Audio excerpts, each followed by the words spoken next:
Carlos was as good as we've seen him. I mean, that was complete game shutout stuff, and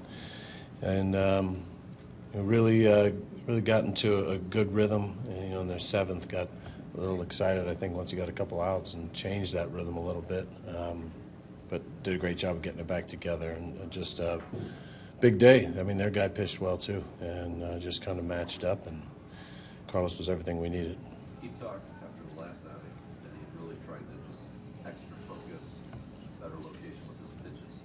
What are you seeing in addition to that that's made a difference here these last couple of weeks for him? This one in particular, not being afraid of contact, trusting his infielders. I mean, how many innings do we have where it was ground ball, ground ball, ground ball?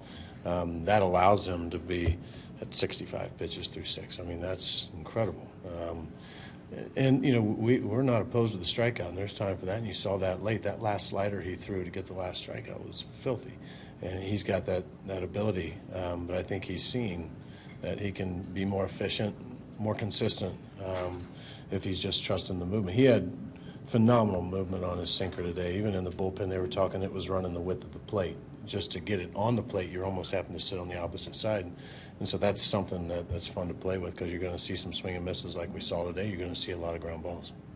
Is that something he has to be reminded of, or does he figure that out himself? He doesn't even strike everybody out. Yeah, it's part of the process. I don't think he ever we saw that last year. I thought last year that was the first time that he had really tried pitching like that. And I think there's days too where, depending on what you have, I think what he did do today, and we talked about this in the pregame, he found out what he had before he left the bullpen.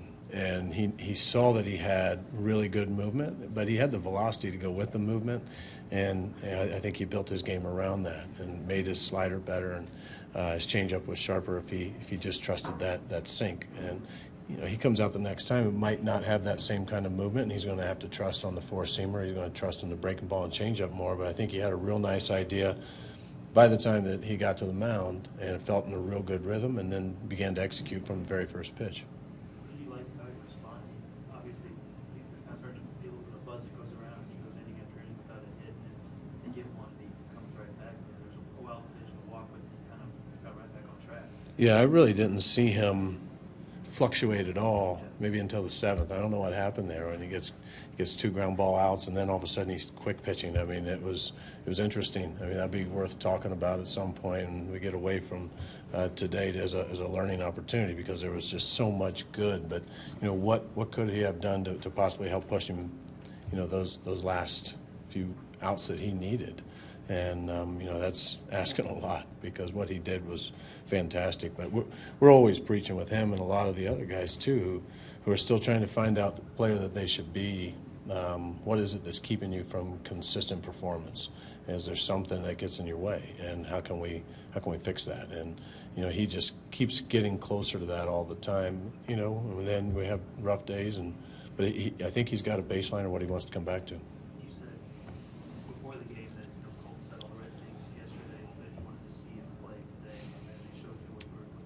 Yeah, I told him that. I was so excited to watch him, and it had nothing to do with getting 2 hits, even though they were big hits and a big RBI, just his life and just the anticipation to make a play and get on base and make things happen. And I think today was a huge day in the career of Colton Wong and his growth. And, just being able to take, he owned up yesterday. He sat there and faced the music and said, listen, this is what I did now. Put that behind and do as little listening about it as you can, and what do you got to do to move forward and get back to the kind of player that he's been here for a while. Do you think he responded differently this time than maybe Without question.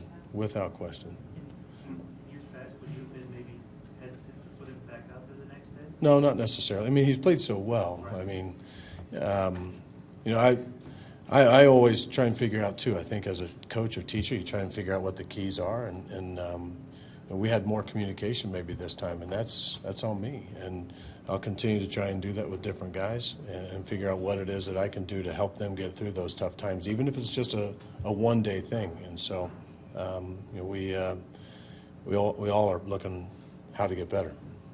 What were the umpires talking to you about before the second inning? Are you allowed to actually reach the umpire's ball bag to go out and throw it out to the Brewers pitcher? Yeah, I don't know. I don't know if it was legal or not, but they were waiting on the umpire, and he couldn't see him, and they needed a ball, and I just happened to know where they were. The conversation was about the time clock, and it was normally counting down to how much in between innings, and then also for the replay, and it wasn't working, so we were just trying to get it up and going. Cecil's had a strong run of outings recently. What do you see out of him tonight? Have you seen him progress throughout the season so far? Yeah, this is a guy that we knew we were getting, and coming in a big situation, those are, a few tough hitters as you bring him in with Thames, and then he's able to get around to Shaw as well and makes a great pitch to get us out of that. But, he's a back end of the bullpen pitcher that can handle just about any assignment, and we like him up against those tough lefties. What's strange was that Colton had almost the identical play to last night, going to his right on that line drive, making the play this time, obviously. And Yeah. how much do you think that helps kind of maybe settle everything down? Yeah, I don't know. Maybe I think the barrel roll helped. So as long as he keeps moving, and it's great. Right out of the box, he gets challenged with a play defensively, and he's a good player. He's a good defensive player, and he knows that. You just got to keep reminding yourself when you have a mistake that happens, or they're going to happen, and just don't make more of it than what you need to. Own it up, and then move forward. When did you get a sense? Was it in the spring? Was it at some point earlier here in the season that things were different in the way Colton was handling things versus last year, and that you could respond differently too? I think you always just look at where we are situationally. I mean, we're in a spot where he's continuing to play well, and he's showing to himself, and he's showing to us that, hey, he's on a good run, and he's going to be our best opportunity right now. And so keep reinforcing that. We just always have to be honest with what we see, and coach, not be afraid to tell a guy maybe something he doesn't want to hear, and but also be honest with them on the opposite side when they're doing things really well, and they might not be seeing the results. It's our responsibility to let them know what we see, and reinforce the confidence that we have. And he's done so many positive things that it's just been a different start for him. It's been a different product, and this is about production here. That's what we do. And when he's doing that, whether or not the numbers show, we got to reinforce that and encourage it so we can see it again. Given the production Molina's had against the Brewers the last 5-6 years, were you surprised a little bit they didn't walk him on a limited basis in the 6? I didn't know exactly which way they're going to go with that. I mean, you got a guy who can't get a ground ball. So, Yachty's a tough out, and I think there's quite a few teams that like having the option of pitching around him, but you also don't like loading the bases up to give yourself very little room for error, and I think that's where they were.